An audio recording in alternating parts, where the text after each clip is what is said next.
Señor, te damos gracias esta tarde. Gracias por la oportunidad que nos das una vez más de reunirnos en tu nombre como tu iglesia, como tu pueblo.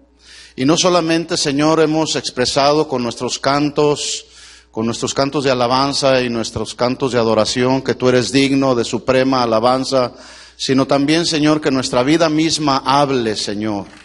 Que nuestra vida misma testifique, Señor, de que tú eres grande, fuerte y temible, lento para la ira y grande en misericordia. Señor, estamos aquí ahora y pedimos que tú nos hables al corazón, Señor. Pedimos que tú nos traigas la revelación de tu palabra al corazón y tu palabra que es la lámpara que alumbre nuestro caminar diario, Señor, para no apartarnos ni a la derecha ni a la izquierda, Señor.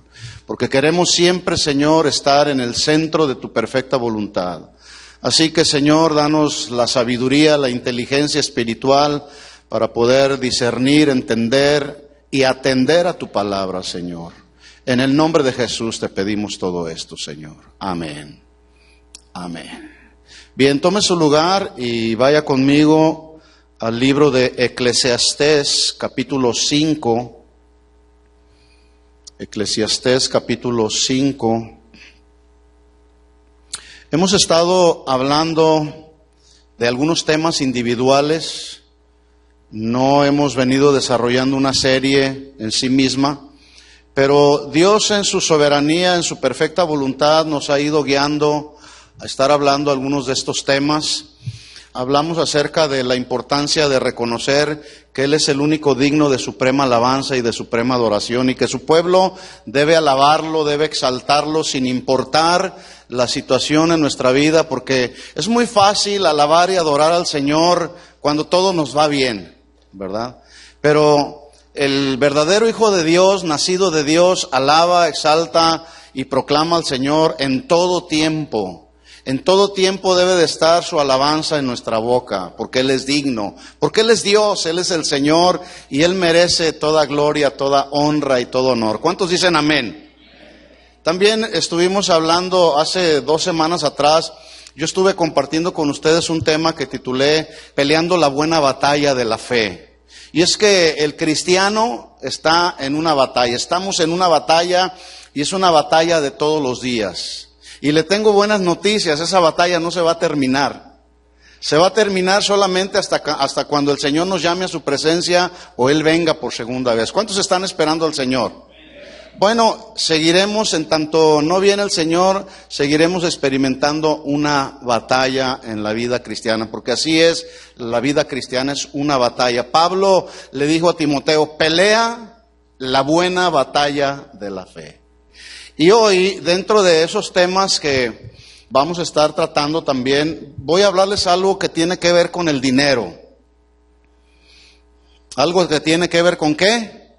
Con el dinero, pero no se sorprenda, no vamos a manipular, no vamos a... Así como hablamos de la fe, así como hablamos de la batalla del cristiano, así como hablamos del Espíritu Santo, así como se habla de la salvación, de la importancia del nuevo nacimiento, la justificación, la santificación, que todo esto tiene que ver con el consejo de Dios. Bueno, también hablar del dinero tiene que ver con el consejo de Dios, ¿verdad? Y es uno de los temas que también es importante que como cristianos recordemos. Así como todos los temas y las doctrinas fundamentales del cristianismo necesitamos recordarlas también acerca de nuestra responsabilidad con el dinero que Dios pone en nuestra mano, ¿verdad? Y dice la Biblia ahí en Eclesiastés capítulo 5 y versículo 10. ¿Ya lo tiene? Eclesiastés capítulo 5, versículo 10. El que ama el dinero no se saciará de dinero, y el que ama el mucho tener no sacará fruto. Dijo ahí el autor, todo esto también es vanidad. Voy a tratar hoy y la semana que entra, por las próximas semanas, algo que tiene que ver justamente con el dinero. ¿Qué dice la Biblia acerca del dinero? Y yo pregunto, ¿la Biblia hablará acerca del dinero? ¿Sí o no? Nos vamos a sorprender, hermanos.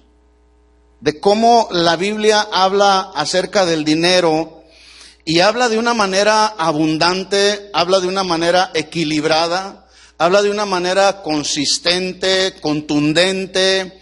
Pero todo lo que la Biblia habla acerca del dinero lleva como propósito crear en nosotros, los hijos de Dios, convicciones bíblicas con respecto al dinero. Convicciones bíblicas. La vida cristiana se vive por convicciones, no por prohibiciones. Así que la Biblia habla del dinero efectivamente. Por ejemplo, más de la mitad de las parábolas de Jesús hablan de dinero. No sé si usted sabía, pero la Biblia habla más de dinero que del cielo y del infierno. La Biblia habla más del dinero que de la oración. Y mire que llevamos en la serie que estamos desarrollando los miércoles, que estamos hablando de la oración, llevamos más de un año hablando acerca de la oración. Pero la Biblia habla más del dinero que de la oración. Hay cientos de versículos en la Biblia que tratan acerca de cómo los hijos de Dios debemos administrar lo que Dios pone en nuestras manos, las finanzas que Dios pone en nuestras manos. Hay quienes han escrito libros que contienen consejos que ayudan a la buena administración de las finanzas, pero déjeme decirle, mi hermano, que la Biblia es el mejor instructor para aprender cómo administrar el dinero, porque es la inerrante palabra de Dios. En otras palabras, es lo que Dios dice respecto al dinero. Y como Dios no se equivoca, cuando usted y yo hacemos lo que Dios dice respecto al dinero, entonces va a haber bendición en nuestras vidas. ¿Sí o no? Hay bendición en nuestras vidas cuando obedecemos al Señor. De hecho, la obediencia a Dios y a su palabra genera la bendición de Dios. ¿Qué dije yo? La obediencia a la palabra de Dios, a Dios y a su palabra, genera o da como resultado la bendición de Dios. Y si yo les preguntara a ustedes, ¿cuántos quieren recibir la bendición de Dios? Sin lugar a dudas, todos levantaríamos las manos. Porque Dios nos bendice espiritualmente, pero la consecuencia de buscar la bendición espiritual de Dios, la consecuencia es que Él nos bendice materialmente. Jesús lo dijo: busca primeramente el reino de Dios y su justicia, y las cosas que necesitamos para sobrevivir, para subsistir en este mundo, dijo Jesús, que nos vendrían por añadidura. El problema es que a veces como cristianos, en lugar de buscar primero el reino de Dios, se buscan las cosas. Por eso nos metemos en problemas, porque no buscamos primeramente el reino de Dios y su justicia. Hay una promesa en el Antiguo Testamento, en el último libro del Antiguo Testamento, donde Dios le habló al pueblo de Israel. Siempre que Dios le habló al pueblo de Israel, escuchen esto, mis hermanos, no era para molestar al pueblo de Israel, era para bendecir al pueblo de Israel, para que el pueblo de Israel caminara en la perfecta voluntad de Dios. Cuando Dios nos habla a través de su palabra, es para bendecirnos, no es para molestarnos, no es para incomodarnos, es para que caminemos en la centralidad de su palabra. Y hay una promesa en este último libro del Antiguo Testamento, donde Dios le dijo a Israel, mire lo que dijo, acompáñeme ahí a Malaquías capítulo 3. Malaquías capítulo 3, versículo 10, en la segunda parte, la promesa dice así: Dios hablando al pueblo de Israel: y probadme ahora en esto, dice Jehová de los ejércitos. Escuche usted que firma Jehová de los ejércitos, no era cualquier persona, era Dios hablando a través del profeta Malaquías. Probadme ahora. Esta palabra probad significa que Dios estaba diciéndole al pueblo de Israel: pónganme a prueba a ver si cumplo o no cumplo lo que prometo. ¿Cuántos saben que Dios cumple lo que promete? Sí, porque Dios no es como nosotros.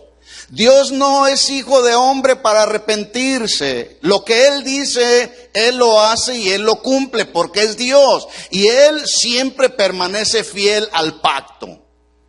¿Sí? Así que depositar nuestra confianza en Dios produce seguridad. ¿Sí? Entonces dice el Señor al pueblo de Israel: probadme ahora en esto, dice Jehová de los ejércitos, si no abriré las ventanas de los cielos y derramaré sobre ustedes bendición hasta que sobreabunde. Bendición. ¿Cuántos quieren recibir la bendición de Dios hasta que sobreabunde?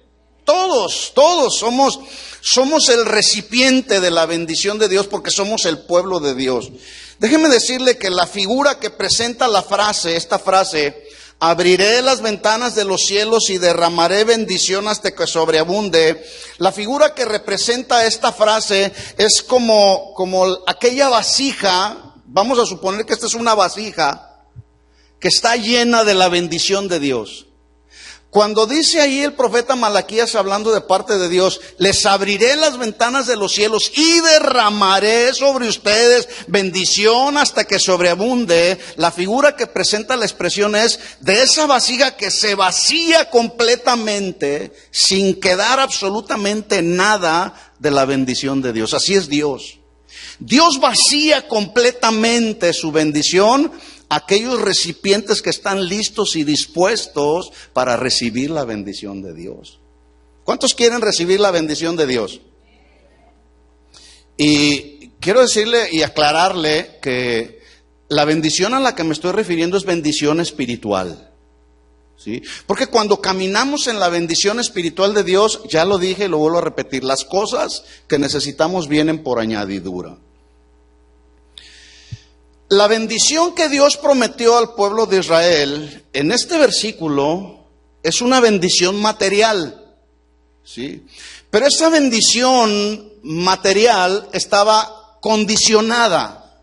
Es más, hay más de 8,000 promesas en la Biblia que están ahí listas para su cumplimiento. Dios está listo, dispuesto para cumplir sus promesas sobre su pueblo, pero la mayoría de las promesas que están ahí, que Dios habló y dijo que cumpliría para su pueblo, son promesas condicionadas. Y este es el ejemplo de una de ellas. Dice el Señor: entonces, pruébenme ahora, si no les abriré las ventanas de los cielos y derramaré sobre ustedes bendición hasta que sobreabunde. Esta es una promesa. ¿Alguien me puede decir una promesa de Dios? ¿Alguna otra diferente a esta? ¿Sabe usted alguna promesa de Dios? A ver, ¿quién me puede decir una promesa de Dios? A ver acá. Hello, ¿están aquí? A ver aquí. Yo estaré con vosotros todos los días hasta el fin del mundo. ¿Ha estado Dios con nosotros todos los días hasta el fin del mundo? Sí, ahí ha estado Dios, aunque no podemos verlo, pero ahí está Dios, porque Él es omnisciente, Él es omnipresente y Él es omnipotente. Y Él está ahí. ¿Alguna otra promesa aquí? Él prometió enviarnos al Consolador, alguien a nuestro lado para ayudarnos, y Él lo cumplió. Él nos envió al Espíritu Santo para guiarnos a toda la verdad. Ahí, hermana. Serás salvo tú y toda tu casa. Así que hay esperanza para aquellos que no conocen al Señor en tu casa, en tu trabajo, en tu familia, con los vecinos. Hay una promesa: serás salvo tú y toda tu casa. Aunque hoy posiblemente lo que estamos viendo a nuestro alrededor sea solamente tinieblas, pero hay una promesa: serás salvo tú y toda tu casa. Y como son promesas que Dios ha hecho, Dios las va a cumplir. ¿Cuántos están de acuerdo conmigo? Pues aunque no esté de acuerdo, de todas maneras Dios las cumple, porque así es Dios. ¿Sí? Otra promesa, a ver aquí, hermana. ¿Perdón? Él prometió venir por segunda vez. ¿Cuántos lo están esperando? Así como Él prometió resucitar al tercer día, y al tercer día Jesús lo cumplió, Él resucitó, Él prometió que vendría por segunda vez. Y Él va a venir. Así que hay que estarlo esperando. Entonces esta promesa que Dios le está dando al pueblo de Israel es una promesa condicionada. Pregunta, hablando de Malaquías 3:10. ¿A qué estaba condicionada el cumplimiento de la promesa? ¿A qué? Dígalo, ahí está en su Biblia. Al pago de los diezmos, ¿sí? que en aquel tiempo el diezmo que traía el pueblo de Israel al templo era la cosecha, los primeros frutos de la cosecha, o lo que producía el campo. Ellos venían y le traían al Señor el 10%, el diezmo, o de los animales que el pueblo traía para el templo. Dice entonces Malaquías 3:10, traed todos los diezmos al alfolí. Pregunta, porque una ocasión escuché a un hermano que dijo, traigan todos los alfolíes, tráiganlos. Yo pregunto, ahí donde usted deposita sus ofrendas y sus diezmos, ¿ese es el alfolí? No, el alfolí era una bodega, era un lugar que había ahí en el templo, donde se almacenaban todos los diezmos que el pueblo traía. Entonces dice el Señor, traed todos los diezmos al alfolí, al cuarto, a la bodega donde se almacena, y haya alimento en mi casa. Aquí quiero hacer una aclaración. Hay quienes argumentan lo siguiente: yo no doy el diezmo porque el diezmo es de la ley, y ahora estamos en la gracia. Pero ya de eso vamos a hablar más adelante, porque también es un asunto que necesitamos aclarar. Entonces la gente argumenta y dice, yo no doy el diezmo porque el diezmo es de la ley y ahora estamos en la gracia. De hecho, una ocasión, un creyente le dijo al pastor, yo no voy a darte el diezmo porque el diezmo, el 10% es de la ley. Y el pastor le respondió muy simple y le dijo, pues bueno, está bien, mira, no des el diezmo, no des el 10%, da el 9%, pero que sea una ofrenda de gratitud, que sea una ofrenda que salga de tu corazón con gozo y no por obligación. Y si no sale de esa manera, mejor no des nada. Porque Dios no recibe una ofrenda o un diezmo que venga de un corazón que no está agradecido con Dios, o que está dando una ofrenda porque se siente obligado, etcétera. Si acaso fuera el caso de alguna persona que da con esa actitud, mejor no dé nada, porque Dios no recibe ese tipo de ofrendas. Ahora, me surgió, cuando estaba meditando en este versículo, me surgió una pregunta. Porque si usted lee desde el capítulo 1 de Malaquías, todos los 3-4 capítulos que contiene el libro de Malaquías, principalmente los 3 primeros, Dios está reprendiendo al pueblo de Israel. Porque el pueblo de Israel había entrado en una indiferencia tal hacia Dios, como en la indiferencia que muchos cristianos el día de hoy han entrado, donde incluso el contexto de estos versículos Dios les dice muy fuerte, les dice, ustedes han robado a Dios. Y ellos de manera muy ingenua y muy indiferente le respondieron a Dios, ¿en qué te hemos robado? Y Dios les responde, en vuestros diezmos y en vuestras ofrendas. Y luego les dice, y probadme ahora. Traigan todos los diezmos y probadme ahora, si no, enviaré a ustedes bendición hasta que sobreabunde. Pero me surgió una pregunta. ¿Qué pasaba si el pueblo no pagaba los diezmos? No entregaba los diezmos. ¿Qué pasaba? ¿Alguien sabe? Piense un momento. Me gusta que piensen, porque es importante que pensemos. Cuando estamos hablando en algún versículo, a mí me interesa que pensemos, que meditemos. Hay que leer meditando la palabra para que la palabra haga su efecto en nuestro corazón. Dice el Señor, Malaquías 3:10, porque a veces ese versículo se usa y se mal usa y se abusa de él para manipular a la gente. Pero es importante que entendamos el sentido de lo que Dios estaba hablando a su pueblo. Ya lo dije, el pueblo estaba en una indiferencia hacia Dios. Como que ellos pensaban y suponían que estaban bien delante de Dios. Pero había codicia en el corazón, en este caso. Entonces, la pregunta es, ¿qué pasaba si el pueblo de Israel no traía los diezmos al templo. ¿Por qué? ¿Por qué Dios habló tan fuerte al pueblo de Israel diciéndoles, ustedes me han robado? ¿Qué acaso Dios necesitará el dinero de la gente? ¿Dios necesita nuestro dinero?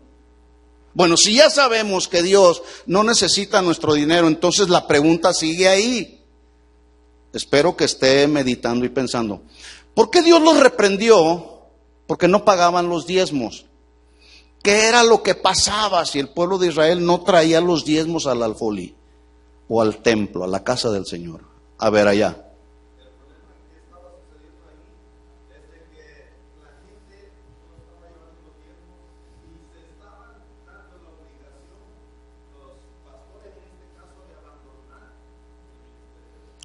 Mire, ahí vamos entendiendo ya un poco. Muy bien, muy bien. ¿Alguien tiene otra opinión respecto a por qué o qué sucedería si el pueblo no traía los diezmos al templo? Aquí.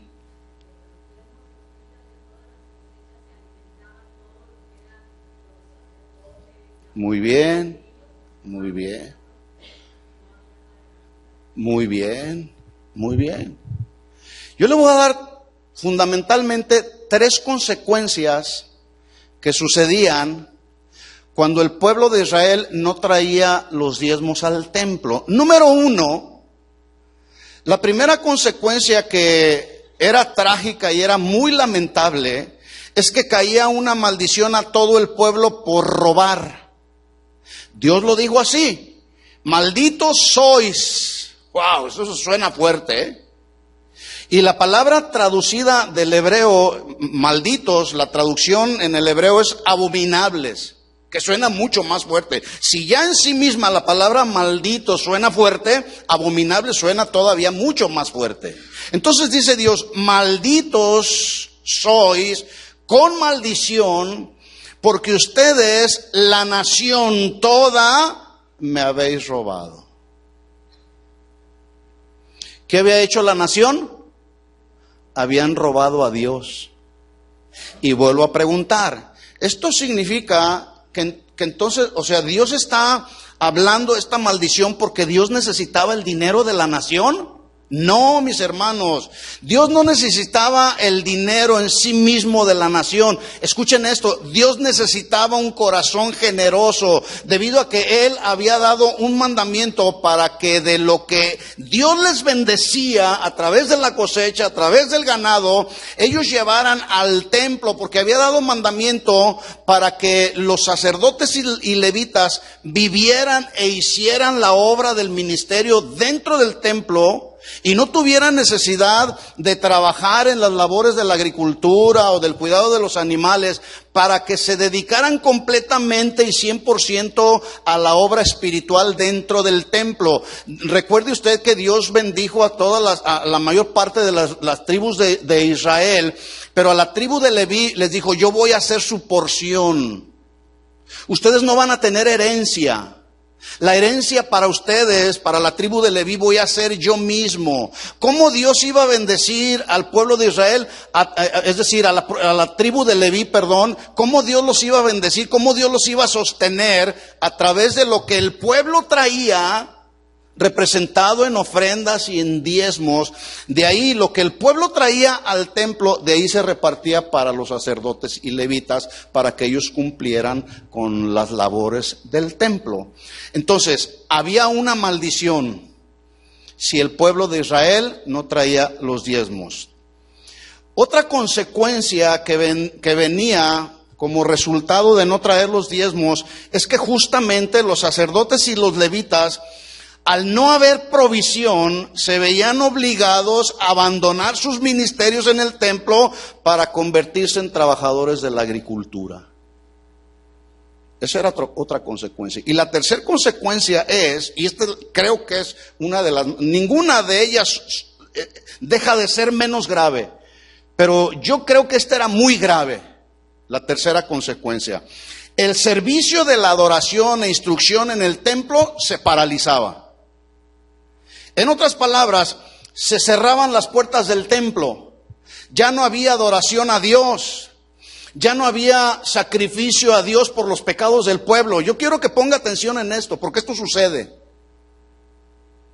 Ya no había instrucción de Dios en el templo. Ya no había dirección de Dios para el templo. Ya no había manifestación de la presencia de Dios en el templo. El templo estaba cerrado. Los sacerdotes y levitas estaban trabajando en la agricultura.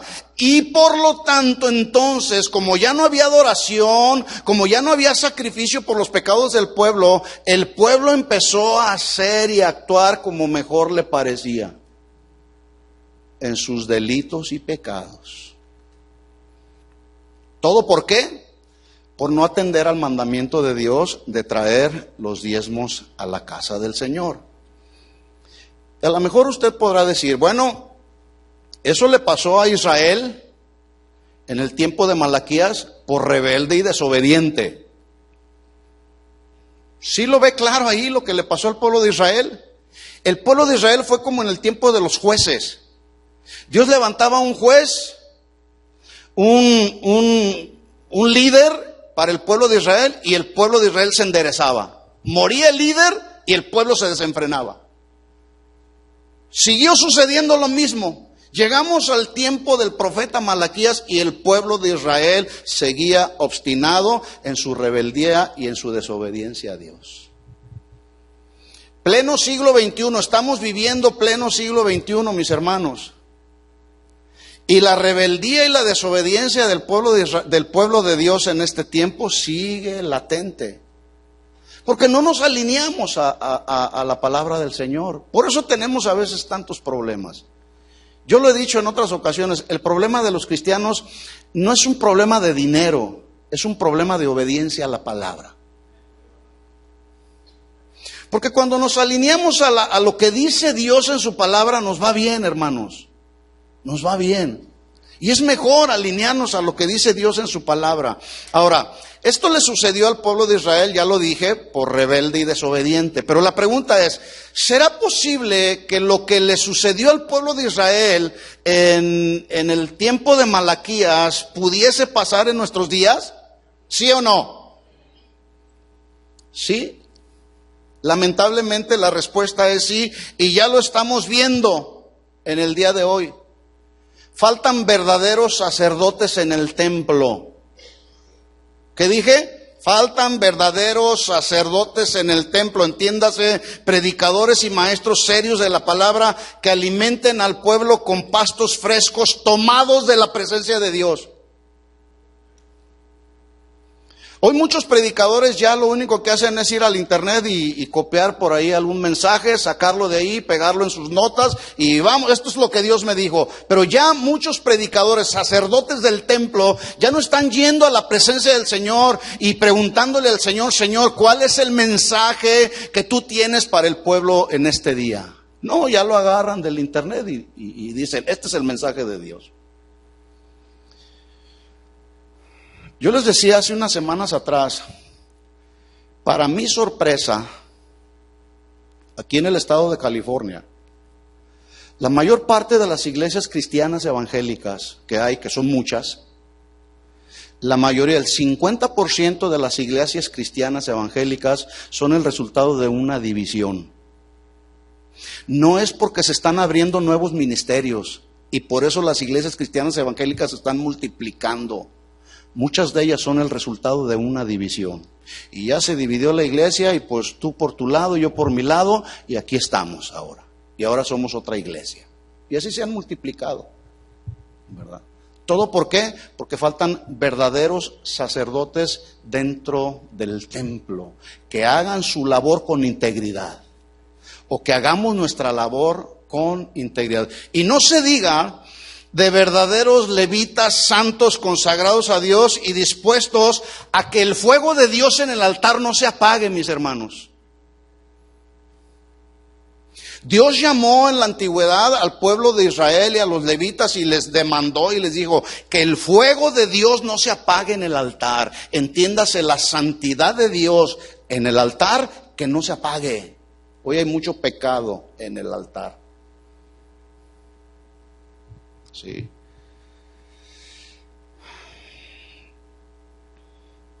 Yo le voy a decir algo que ya sabemos. pero que es necesario recordarlo.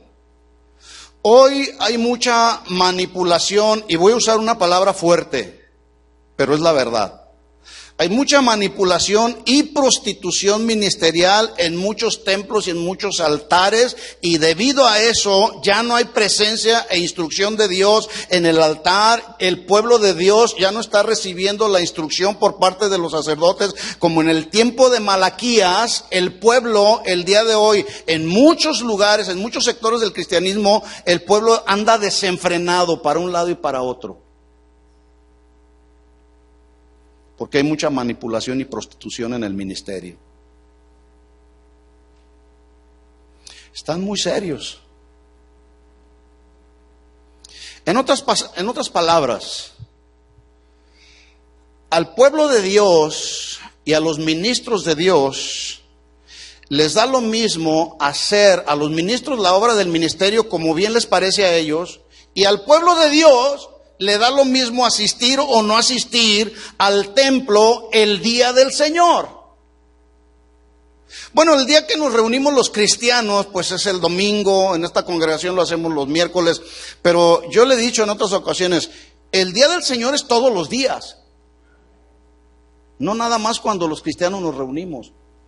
Porque todos los días debemos de vivir consagrados para Dios, santos para Dios, agradando a aquel que nos rescató de la vana manera de vivir en la que vivíamos. Por lo tanto, todos los días en la vida de un cristiano deben de ser los días del Señor, donde vivimos para agradar al Señor, donde vivimos para adorar al Señor, donde vivimos para conocer el consejo de Dios, no nada más el domingo. Todos los días son el día del Señor. Hay quienes ya les da lo mismo asistir o no asistir el día del Señor, ofrecerle un servicio de adoración a aquel que nos rescató de la condenación eterna del infierno. Pues hoy no tengo ganas de ir a la iglesia. Aquí lo voy a ver por el internet. Yo lo vuelvo a repetir. Las transmisiones que hacemos por las redes sociales no son para que usted no venga el día del Señor, son para los que verdaderamente, mis hermanos, no pueden asistir a la congregación. ¿Estamos de acuerdo? Así que siempre que la Biblia habla del dinero, vuelvo a repetir lo que ya dije, lo hace de manera balanceada, equilibrada, consistente, contundente, con el fin de crear en la vida de los hijos de Dios convicciones personales basadas en lo que dice Dios en su palabra respecto al dinero, que tenemos que tener una convicción. Hay quienes tienen la convicción y dicen, yo no voy a dar el diezmo porque el diezmo es del Antiguo Testamento, es de la ley. Pues no dé el diezmo. Delo bajo el régimen de la gracia, y en la gracia se da todo. Pero no todos están dispuestos a dar todo. Pero hay una lucha, mis hermanos. Hay una batalla en nuestra mente, en nuestro corazón, en nuestras convicciones. Hay una batalla. Pero debemos librar con la ayuda de Dios esas batallas. Resistid firmes en la fe, en esas batallas. Ahora, ¿cuál es la perspectiva del mundo respecto al dinero? Que desde luego no es la perspectiva de Dios. La perspectiva que el mundo tiene respecto al dinero la puedo describir en una sola palabra: acumulación. En otras palabras, el mundo dice: acumula todo lo que puedas acumular, y en base a ese concepto del mundo, la gente empieza a preguntarse: ¿cómo puedo ganar más dinero? ¿Cuánto puedo ahorrar? ¿Cuánto más puedo tener? ¿Cuánto puedo acumular para mi futuro y para mi jubilación? ¿Sí o no? Esas son las preguntas que muchas veces se hace el mundo, o que posiblemente también usted se ha hecho. Y no estoy hablando en que no es malo, no estoy hablando que es malo ser prudente y guardar para cualquier eventualidad. No me estoy refiriendo a eso. porque eso tiene que ver con prudencia y con sabiduría para saber administrar lo que Dios pone en nuestras manos. A lo que me estoy refiriendo es cuando ya se acumula con un espíritu codicioso. La gente ve su interés, pero es su interés propio. Nunca es el interés de los demás. En otras palabras, ellos dicen, se trata de mí, solo de mí, al final de mí y de lo que quiero tener para mí. Así, este es el pensamiento del mundo. El enfoque en el pensamiento del mundo respecto al dinero está en satisfacer sus necesidades fundamentales, está en satisfacer lo que la carne les está pidiendo, está enfocado en el entretenimiento, está enfocado en buscar su seguridad propia, y ellos dicen cómo obtengo dinero y luego cómo lo mantengo y cómo lo protejo, y por supuesto ese no es el énfasis de Dios, es el énfasis del mundo. Y hay quienes, o más bien debiéramos pensar y meditar en la siguiente pregunta. Ese concepto que acabo yo de mencionar que tiene el mundo respecto al dinero, que es acumulación, ¿qué es lo que promete? Bueno, le aseguro que no promete verdadero gozo, verdadera felicidad, verdadera paz y seguridad y prosperidad que proviene de Dios. Ese concepto del mundo no proviene de Dios y no puede producir el verdadero gozo y verdadera paz. ¿O sí? ¿Sí o no? No. Ahora, si usted tuviera la oportunidad, porque el mundo dice, todo gira alrededor del dinero. Y eso es una verdad a medias. Se necesita dinero, ¿verdad que sí? Necesitamos dinero para subsistir, para comer, ¿verdad? Pero escuchen esto, hay mucha gente que supone que el dinero les va a dar felicidad, les va a dar gozo, les va a dar seguridad. ¿Será eso? Ahora, si usted tuviera la oportunidad de preguntarle a un millonario, a un magnate de este país, por ejemplo a nuestro presidente, si usted tuviera oportunidad de preguntarle, hacerle una sola pregunta, y usted le preguntara, oiga señor presidente, ¿usted es feliz? ¿Qué cree usted que le respondería? Basta solamente con ver su cara. Hay un lenguaje que a veces habla más que las palabras. Ese lenguaje se llama el lenguaje corporal, que a veces aunque no decimos muchas cosas, pero cuánto habla nuestro lenguaje corporal, ¿verdad? Y el lenguaje corporal de nuestro honorable y muy respetable presidente de este país habla bastante, sí.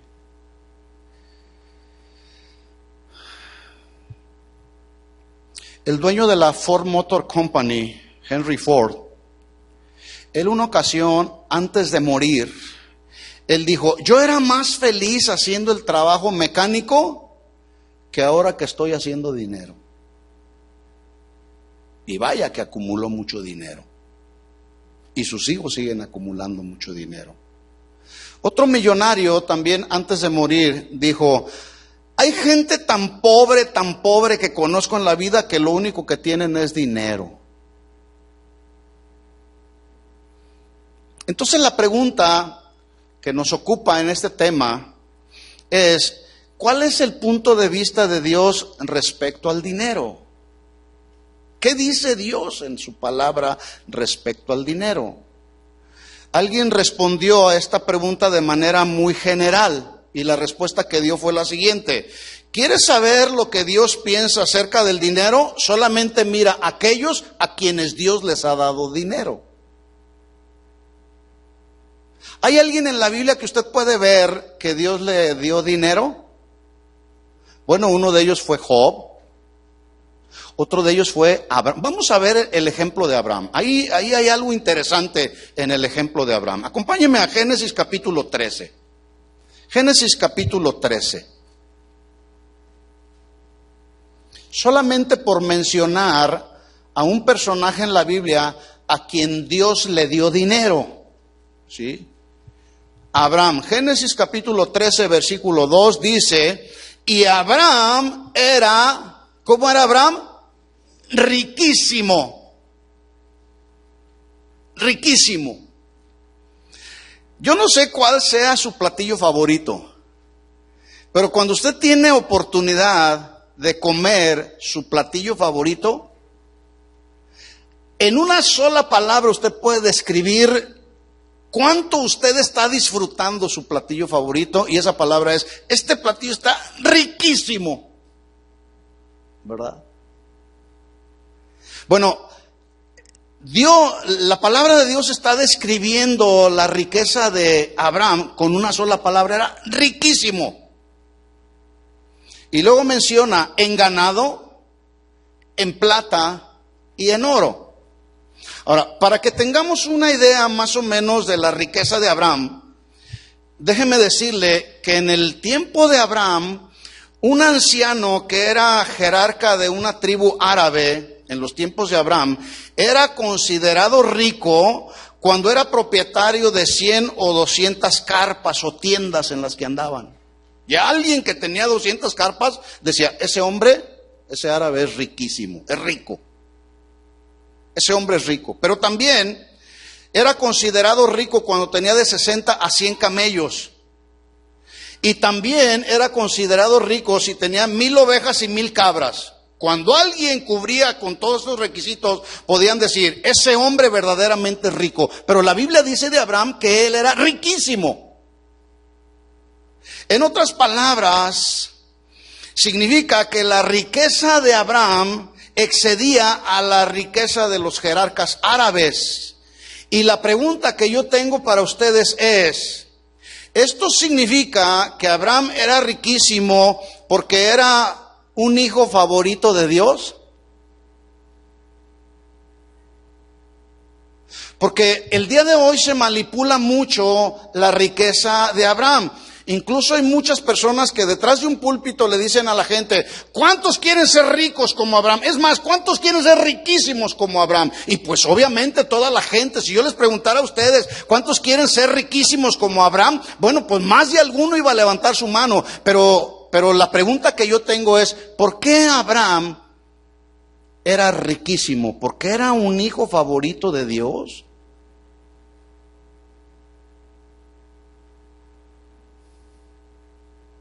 Incluso algunas ocasiones, Dios en su gracia, en su soberanía, Él determina bendecir a unos más que a otros. Y yo lo he dicho en otras ocasiones, Dios siempre nos va a dar lo que cada uno de nosotros necesitamos. Dios no nos da más ni nos da menos, nos da lo que necesitamos.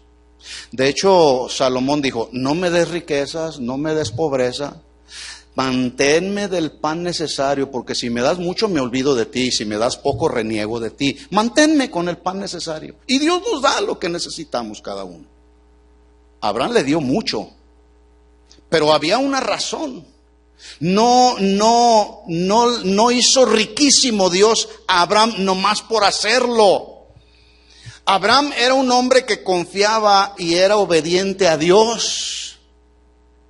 Y Dios, ya lo dije yo anteriormente, Dios bendice a quien le obedece. Y cuando Dios bendice abundantemente. Entonces Abraham fue riquísimo no porque era un hijo favorito de Dios, porque era un hombre que amaba a Dios, conocía a Dios, buscaba siempre agradar a Dios. Es más, le creyó a Dios en todo tiempo. Hubo un momento cuando Dios le prometió el hijo que él tendría aún en su vejez. Y hubo un momento de duda donde prestó oído a la viejita de Sara y le dijo, mira, pues yo ya soy anciana, yo ya fui con el ginecólogo y no hay esperanza de que yo pueda engendrar un hijo que Dios te ha prometido. Pero volvemos al mismo punto. Cuando Dios promete algo, Dios lo cumple, mis hermanos. Y Dios le prometió un hijo a Abraham y Dios se lo cumplió. Pero ese hijo debía de venir en base a la soberanía de Dios y no en base a la ayuda humana que Sara y Abraham le dieron a Dios. Una ocasión, Dios le dijo a Abraham: Abraham, ven, mira las estrellas del cielo y cuéntalas si puedes. Así será tu descendencia.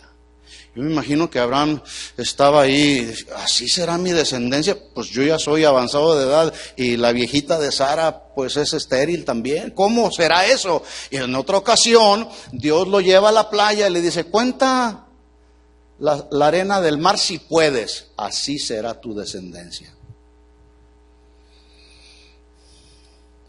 Y entonces Abraham confió y obedeció a Dios en todo lo que Dios le pidió. Cuando Dios le dijo: vete de tu tierra y de tu parentela a la tierra que yo te mostraré, Abraham no le dijo: ¿a dónde me vas a llevar, Señor? ¿Hay riquezas allá o no, Señor? No. Simplemente Abraham obedeció. Entonces Abraham no era favorito de Dios. Y esa no fue la razón por la cual Abraham fue riquísimo. Porque era favorito de Dios, porque era obediente a Dios, porque amaba a Dios, porque tenía temor de Dios, porque honraba a Dios, porque respetaba a Dios, porque consideraba a Dios su Dios. Y Dios decidió bendecirlo a él. Mire lo que hizo para los que dicen que el diezmo es de la ley. Génesis capítulo 14, versículo 18.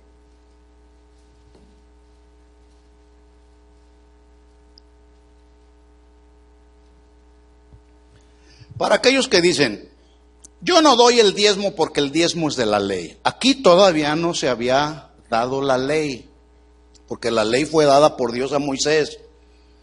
Génesis capítulo 14, versículo 18. Entonces Melquisedec, rey de Salem y sacerdote del Dios Altísimo, sacó pan y vino y le bendijo diciendo: bendito sea Abraham del Dios Altísimo, creador de los cielos y de la tierra, y bendito sea el Dios Altísimo que entregó tus enemigos en tu mano. Y mire lo que hizo Abraham. Y le dio a Abraham, ¿qué? ¿Qué le dio? Bueno, no, que el diezmo es de la ley. Y le dio a Abraham los diezmos de todo.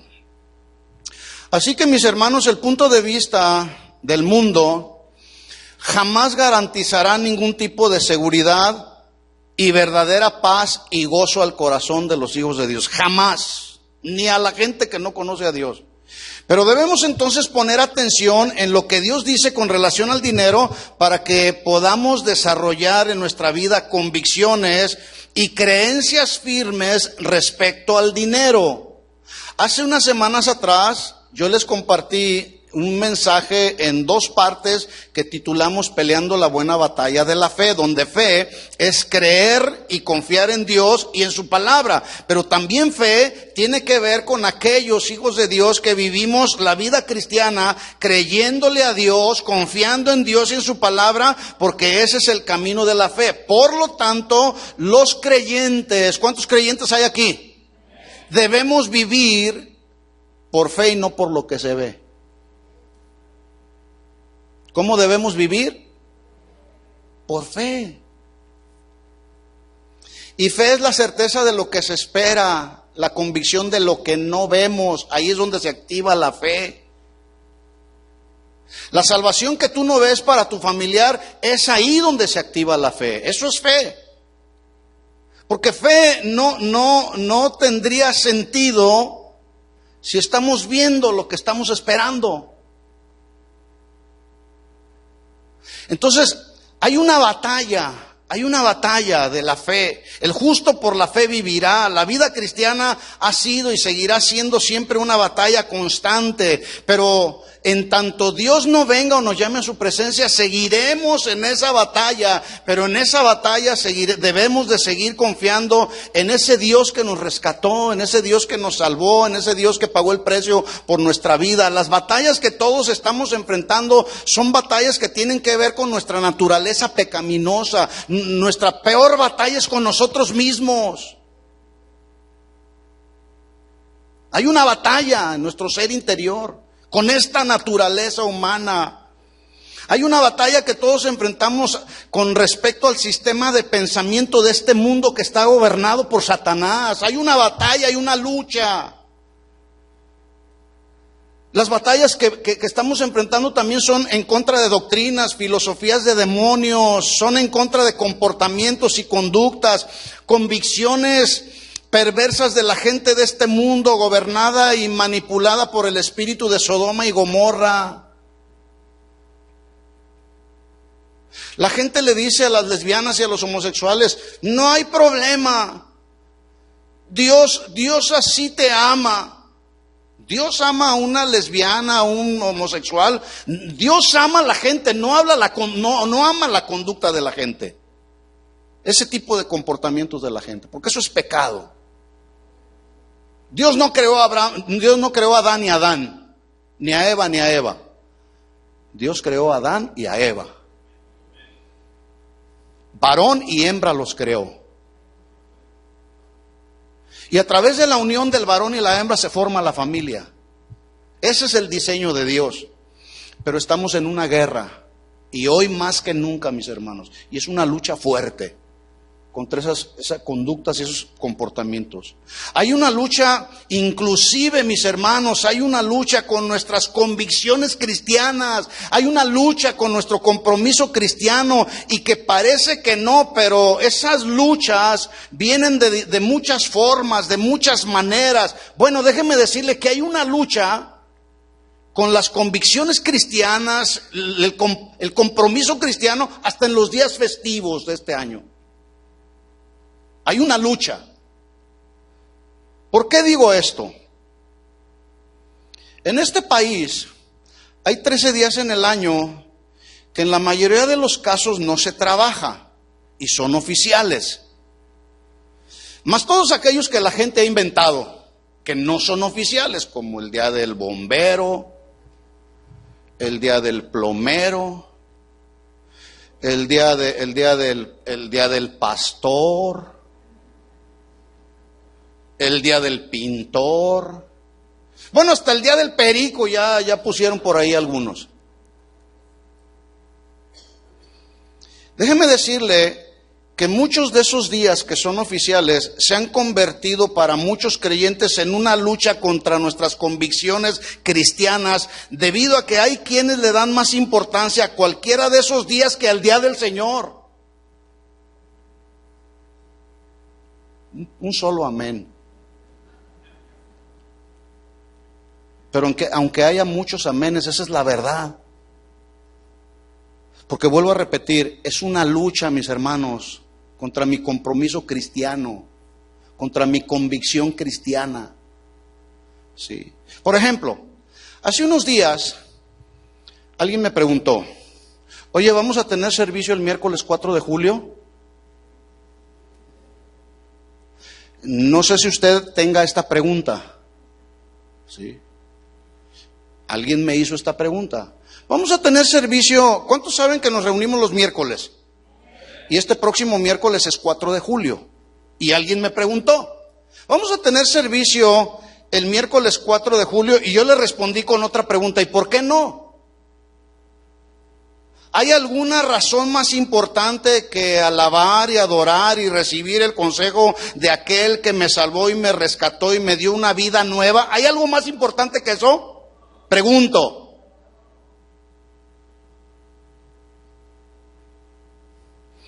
¿Habrá un día más importante que los días del Señor?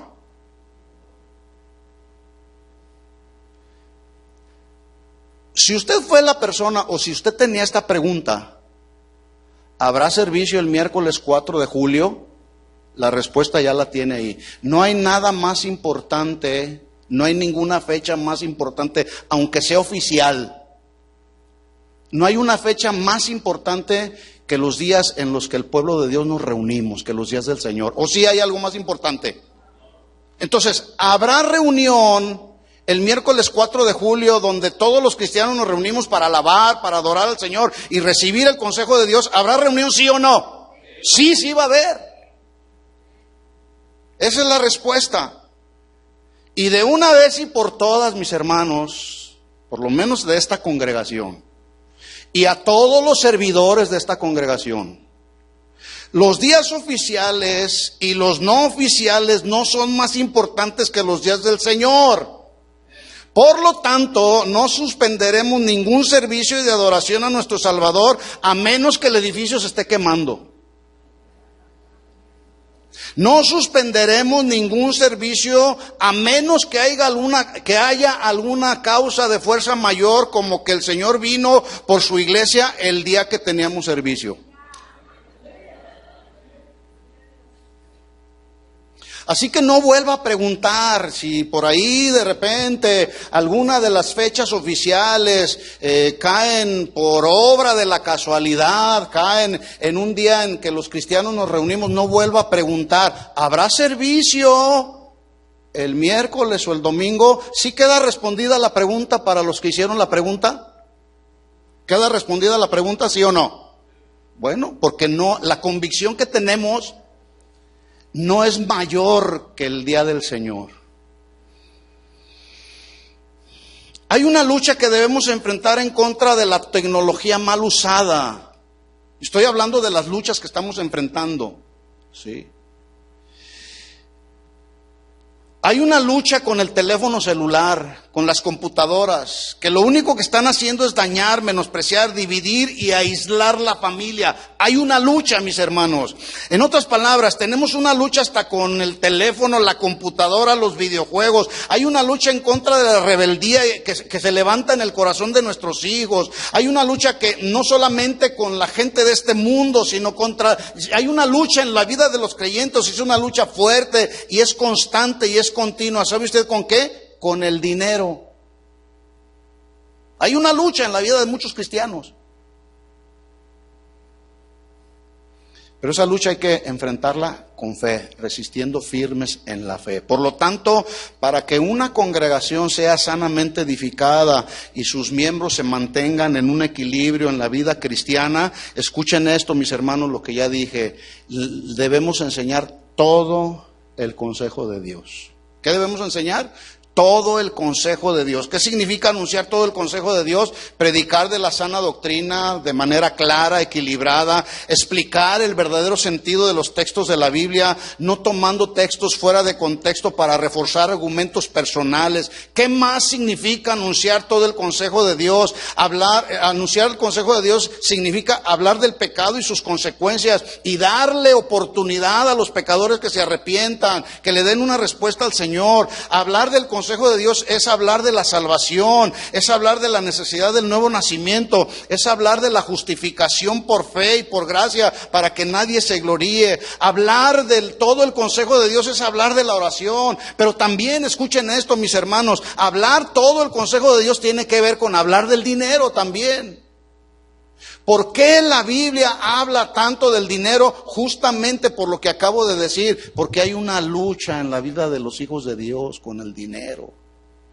Espero no sea el caso de algunos de los que están aquí. Pero hay una lucha. Enfrentamos una lucha. ¿Qué tenemos que hacer con el dinero que Dios pone en nuestra mano para que lo administremos? ¿Qué tenemos que hacer? Hay que darle un buen uso al dinero que Dios pone en nuestras manos, ¿sí o no? Hay una doctrina que, aunque no es esencial, no por eso no se debe de hablar de ella, y es la doctrina de la mayordomía. La mayordomía es el término griego oikonomía, de donde viene la palabra del castellano que conocemos como economía.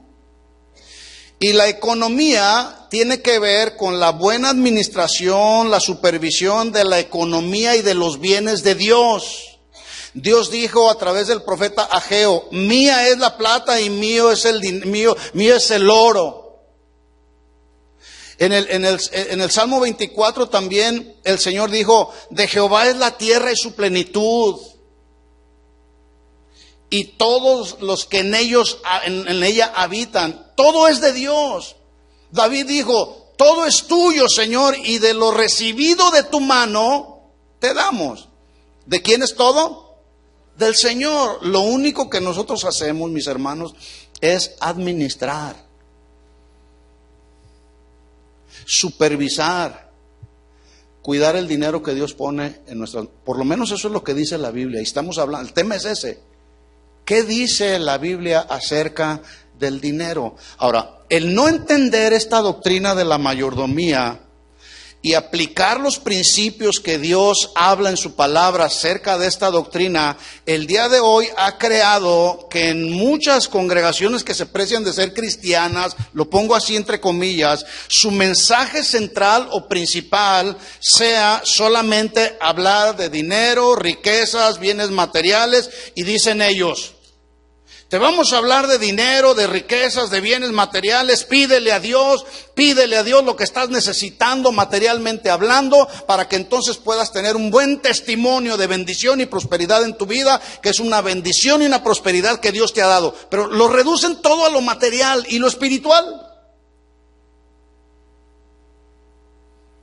Yo pregunto, ¿de qué le sirve a una persona tener riqueza si no tiene la sabiduría de Dios para administrar esa riqueza?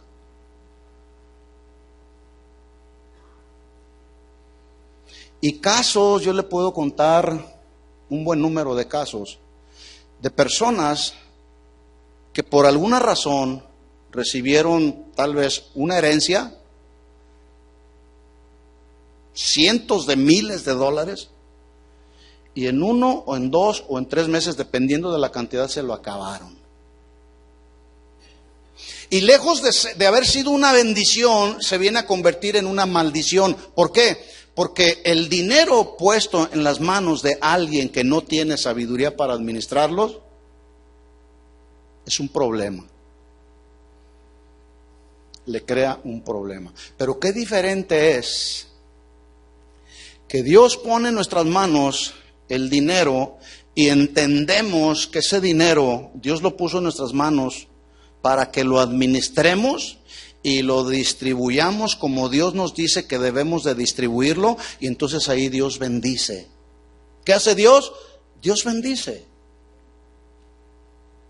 Por eso es que la Biblia nos habla de la sabiduría que debemos de tener en todas las áreas de la vida cristiana. Santiago dijo: ¿tienes falta de sabiduría? Pídela a Dios. Y Dios, que es abundante en todo lo que hace, dice: y Dios te dará sabiduría abundantemente y sin reproches.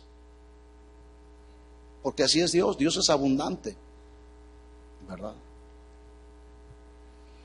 El no entender la doctrina de la mayordomía ha causado que cada día aumente el número de organizaciones que buscan fondos de manera intensa y codiciosa. Y ahí están, den y den y den, y se viene a convertir en el mensaje principal. Esto ha provocado también, cuando no se entiende adecuadamente esta doctrina de la mayordomía, ha provocado que haya predicadores que están presionando, están abusando y manipulando de las emociones de la gente, aprovechándose de la ingenuidad de los creyentes con el fin de lograr sus propósitos muy carnales y muy humanos. Cuídese de ellos, que se meten a las iglesias. Aquí no, aquí no entran esos. Hace unos meses atrás,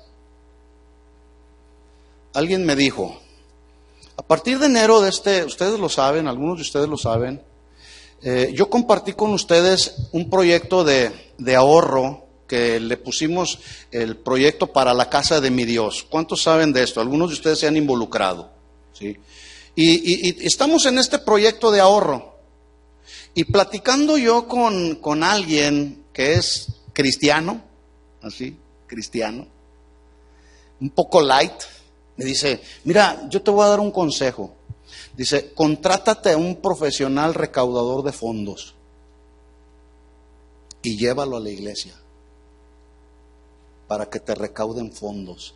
Y entonces puedas acabar más pronto con el proyecto para la casa de mi Dios, para comprar un edificio, qué sé yo. Yo no sé qué Dios quiere hacer, pero estamos entrando en lo que Dios nos dijo que hiciéramos: ahorrar, ¿verdad? ¿Cuántos quieren que les traiga un recaudador de fondos para que los manipulen? Sería yo un insensato si le permitimos a una persona pararse aquí para manipularlos a ustedes. Nunca lo hemos hecho y nunca lo haremos. Porque más bien creemos que la palabra de Dios, que es viva y es eficaz, y el Espíritu Santo que mora en nuestros corazones, yo creo más en eso, que puede obrar en el corazón de cada uno de los verdaderos hijos de Dios, y prefiero enseñar lo que la Biblia dice respecto al dinero a manipularles.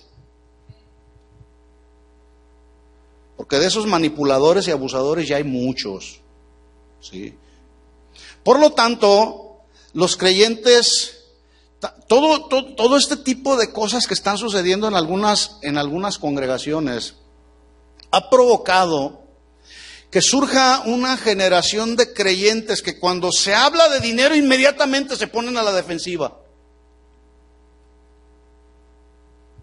Y mire, aquí yo vi a todos cuando les dije, vamos a hablar de lo que la Biblia dice acerca del dinero, y algunos así como que se asustaron.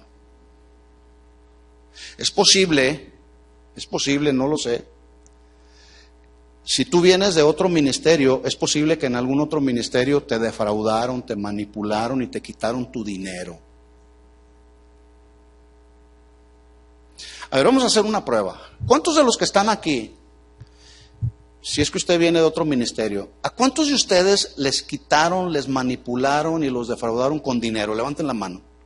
¡Ay!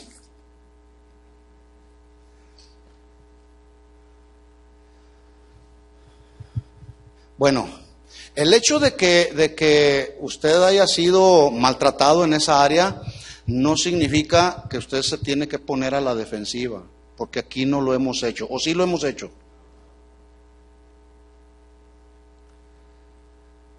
Hoy como nunca la palabra dinero está en la mente y en el corazón de mucha gente, cristianos y no cristianos. Los millonarios dicen y se preguntan, dinero, dinero y dinero. ¿Qué negocio es seguro el día de hoy y lucrativo para invertir tanto dinero que tengo? Este cuestionamiento me recuerda al rico insensato de la parábola, que empezó a preguntarse a sí mismo, ¿qué haré? ¿Qué haré? Porque es tanta mi riqueza que ya no tengo dónde guardar tanta riqueza que tengo. Y luego de repente él mismo se responde y dice, ya sé lo que voy a hacer. Voy a hacer crecer mis graneros y luego me sentaré, reposaré, comeré, me regocijaré. Y Dios le dijo, necio. ¿Cómo le dijo Dios? Necio. Y la palabra necio se traduce tonto. Entonces Dios le dijo, tonto, no seas necio, esta noche vienen a pedirte tu alma y lo que has provisto, ¿de quién será? Así es aquel que hace para sí tesoros y no es rico para con Dios. Aquí me voy a detener. La siguiente semana vamos a seguir hablando del dinero. Si usted quiere quedarse en su casa, está bien. El tema va a ser acerca del dinero. Vamos a hablar acerca de lo que la Biblia dice del dinero. ¿Estamos de acuerdo? Vamos a orar.